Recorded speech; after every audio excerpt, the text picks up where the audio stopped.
Hi team, let's talk about our part 5.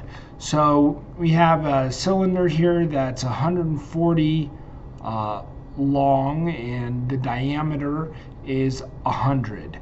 So I know a lot of you guys are going to want to start by sketching on that and selecting that plane, taking this and pulling it out to 100, dimension it here to 100, selecting that sketch, then extruding it out to the 140, right? And we got this.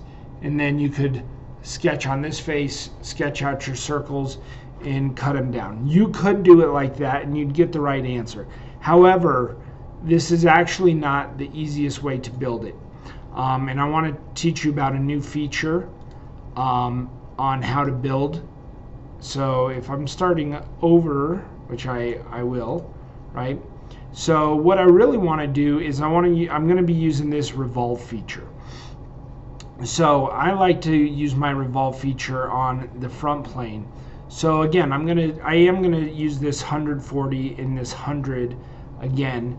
So how I'm going to do this is, right, I'm going to start my sketch on this front plane, and I like to use a construction line, and this is, I'm going to lock it onto this axis, bring it out to 140, and then my other construction line is I'm only going to bring to 50, right? Because what I'm going to be doing here is building out half of my sketch. So I'm essentially going to be building this section here, okay? And then we're going to be revolving it around this line.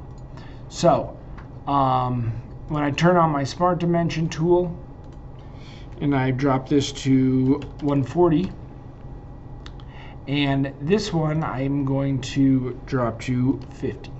So here's my height, and actually this line I don't want for, whoops, you can enter here, and then I'm going to hit the Control Z, which will take that off. But this line here, I want to make it a solid line, so I don't want it to be for construction. So I'm going to finish sketching out my detail here, and this line is giving me kind of my point of reference, but it's going to go something like this. Okay, so now I'm going to pull out my dimension tool, right? And I still want this to be the 140. Okay, and then I'm just plugging in some numbers here. So we can go, this is going to be 20, and this is going to be, 120 depth and 40 depth. All right, so this from this line to this line, right? This was at 120, and from this line to this line, this was at 40. So far my sketch is looking relatively similar, and now all I have to do is dimension these. This is at 20 and this is at 60. So this is maybe one of the kind of harder concepts, is we're only building this in a half because we're going to be revolving it 360 degrees around this axis point, right? So if this was at 20, whoops, if this was at 20, this is going to now be at 10, right? Because this was at 20, and if this is at 60, we're going to lock this one in here at 30. So now my sketch is fully dimensioned, and I can accept my sketch, right?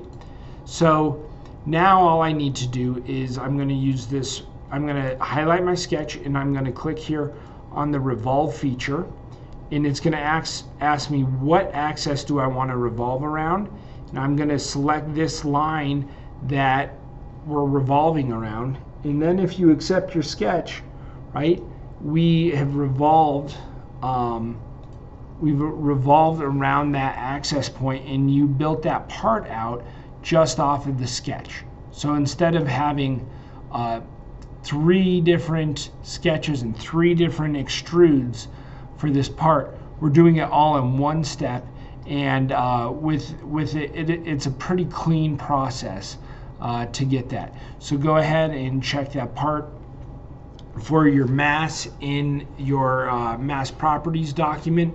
Make sure you built that out correctly, but that's how you use the Revolve feature.